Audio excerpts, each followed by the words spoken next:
بسم اللہ الرحمن الرحیم۔ السلام علیکم، بنت حبا چینل میں خوش آمدید۔ اللہم صلی علی سیدنا محمد وعلی آل سیدنا محمد وبارک وسلم۔ کوفہ والے اہل بیت کو خلافت کا حقدار سمجھتے تھے، چنانچہ جب امیر معاویہ رضی اللہ تعالیٰ عنہ کی وفات اور یزید کی تخت نشینی کا حال سنا تو ایک رئیس سلیمان بن حرو کے گھر جمع ہوئے اور باہمی مشورے سے طے کیا کہ یزید کی خلافت سے انکار کر کے حضرت امام حسین رضی اللہ تعالیٰ عنہ کی بیعت کر لی جائے۔ اسی اثنا میں انہیں خبر کی کہ حضرت امام حسین رضی اللہ تعالیٰ عنہ نے بیعت کو تسلیم نہیں کیا اور مدینے کی رہائش ترک کر کے اہل و عیال سمیت مکہ پہنچ گئے ہیں۔ چنانچہ جب کوفہ والوں نے آپ رضی اللہ تعالیٰ عنہ کو اپنے ہاں بلاوے کے لگاتار خطوط بھیجنے شروع کر دیے، چند معززین نے خود حاضر ہو کر بھی کوفے چلنے کی درخواست کی۔ اس پر حضرت امام حسین رضی اللہ تعالیٰ عنہ نے اپنے چچا زاد بھائی مسلم بن عقیل رضی اللہ تعالیٰ عنہ کو حقیقت حال کا جائزہ لینے کے لیے کوفہ بھیجا اور کہا کہ اگر حالات سازگار ہوں اور کوفہ کے تمام روسا اور شرفا میری بیعت پر متفق ہوں تو مجھے اطلاع دیں تاکہ میں وہاں آ جاؤں۔ اس وقت حضرت نعمان بن بشیر انصاری رضی اللہ تعالیٰ عنہ صحابی کوفے کے گورنر تھے۔ حضرت مسلم بن عقیل رضی اللہ تعالیٰ عنہ مدینہ طیبہ تشریف لائے اور وہاں سے 2 رہنما ساتھ لے کر کوفہ پہنچے اور اوسجا کے گھر پر قیام پذیر ہوئے۔ جب اہل کوفہ کو آپ کی تشریف آوری کا علم ہوا تو 12,000 افراد نے آپ رضی اللہ تعالیٰ عنہ کی بیعت کر لی۔ اس کی اطلاع آپ نے حضرت امام حسین رضی اللہ تعالیٰ عنہ کو کر دی اور کوفہ آنے کا مشورہ دیا۔ یہ حالات دیکھ کر یزید نے اپنے غلام سرحون کو بلا کر اس سے مشورہ کیا۔ اس نے کہا کوفہ کے لیے بصرہ کے گورنر عبید اللہ بن زیاد سے بہتر اور کوئی شخص نہیں ہے۔ یزید عبید اللہ بن زیاد سے ناراض تھا اور اسے بصرہ سے معزول کرنے کا ارادہ کر چکا تھا۔ یزید نے عبید اللہ بن زیاد کو خط لکھا اور اپنے راضی ہونے کی اطلاع دی اور کہا تمہیں کوفہ کا گورنر مقرر کیا جاتا ہے، اور اسے حکم دیا کہ مسلم بن عقیل رضی اللہ تعالیٰ عنہ کو تلاش کرو، اگر مل جائے تو انہیں قتل کر دو۔ عبید اللہ بن زیاد بصرہ کے چیدہ افراد کے ساتھ روانہ ہوا اور اس حال میں کوفہ پہنچا کہ اس نے نقاب پہنی ہوئی تھی۔ وہ اہل کوفہ کو یہ مغالطہ دینا چاہتا تھا کہ حضرت امام حسین رضی اللہ تعالیٰ عنہ تشریف لا رہے ہیں۔ وہ جس کے پاس سے گزرتا اسے سلام کہتا۔ اہل مجلس اس گمان پر کہ حضرت امام حسین بن علی رضی اللہ تعالیٰ عنہ تشریف لے آئے ہیں اسے کہتے اے ابن رسول اللہ آپ پر سلام ہو۔ جب عبید اللہ بن زیاد گورنر ہاؤس میں اترا تو اس نے اپنے ایک غلام کو 3,000 درہم دیے اور کہا جاؤ اہل کوفہ سے اس شخص کے بارے میں دریافت کرو جس شخص کی وہ بیعت کر رہے ہیں۔ اس کے پاس جاؤ، اسے بتاؤ کہ میں اہل حمص میں سے ہوں۔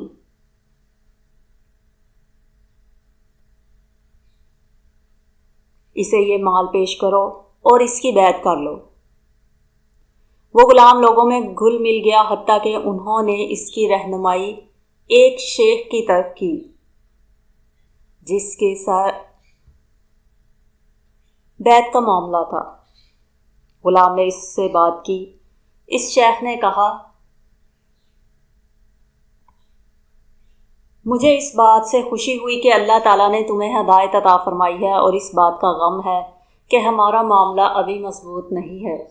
پھر وہ اسے حضرت مسلم بن عقیل رضی اللہ تعالیٰ عنہ کے پاس لے گیا۔ اس نے ان کی بیعت کی، نذرانہ پیش کیا اور نکل کر عبید اللہ بن زیاد کے پاس پہنچا اور اسے تمام صورتحال بتا دی۔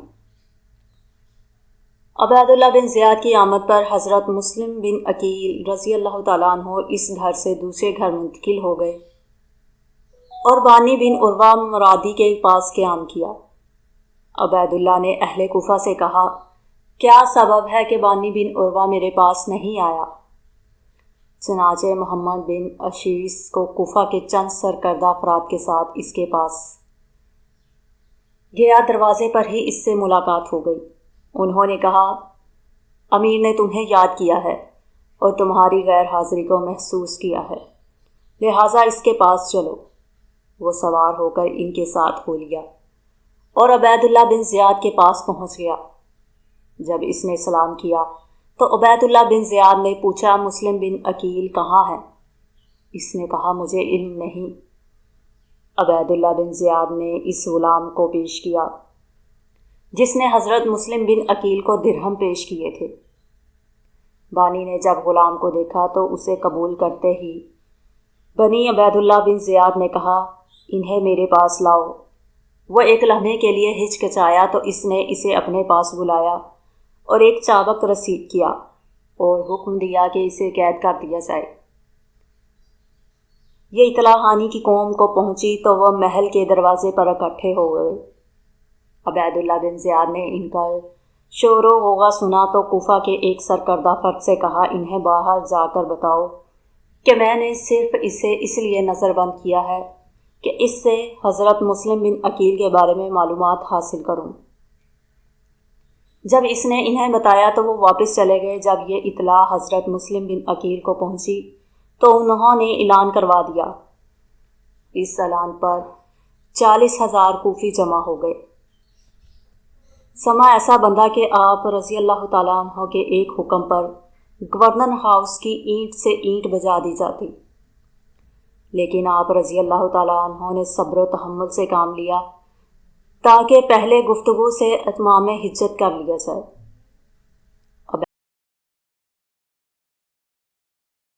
عبید اللہ بن زیاد نے کوفے کے سرکردہ افراد کو محل میں بلایا اور انہیں حکم دیا کہ اپنے اپنے قبیلے سے گفتگو کر کے اپنے اپنے قبیلے کے افراد کو واپس بھیج دو۔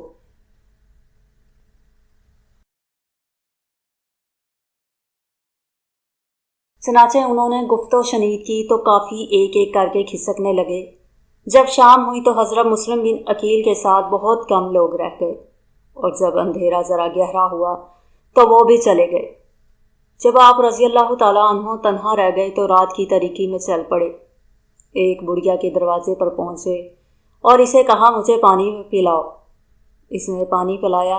جب آپ رضی اللہ تعالیٰ عنہ پھر بھی کھڑے رہے تو اس نے کہا، بندے خدا کیا بات ہے، مجھے تم پریشان دکھائی دیتے ہو۔ آپ رضی اللہ تعالیٰ عنہ نے فرمایا، ہاں یہی بات ہے، میں مسلم بن عقیل ہوں، کیا تمہارے پاس مجھے پناہ مل سکتی ہے؟ اس نے کہا، ہاں تشریف لائیے۔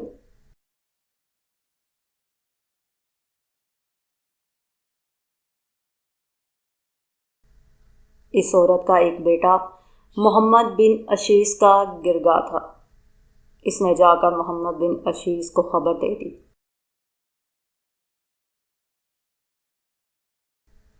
حضرت مسلم بن عقیل رضی اللہ تعالیٰ عنہ کو اس وقت اطلاع ہوئی جب اس گھر کا محاصرہ کیا جا چکا تھا۔ آپ نے یہ صورتحال دیکھی تو اپنے تحفظ کے لیے تلوار لے کر باہر نکلے۔ محمد بن اشیس نے آپ کو پناہ دے دی اور اپنے ساتھ لے کر عبید اللہ بن زیاد کے پاس پہنچا۔ عبید اللہ بن زیاد کے حکم پر آپ کو محل کی چھت سے گرا کر شہید کر دیا گیا۔ ہانی بن عروہ کو بھی قتل کر دیا گیا۔ مسلم بن عقیل رضی اللہ تعالیٰ عنہ کی شہادت کے بعد ان کے معصوم بچوں محمد رضی اللہ تعالیٰ عنہ جن کی عمر 8 سال اور ابراہیم رضی اللہ تعالیٰ عنہ جن کی عمر 6 سال تھی، ان کو بھی شہید کر دیا گیا۔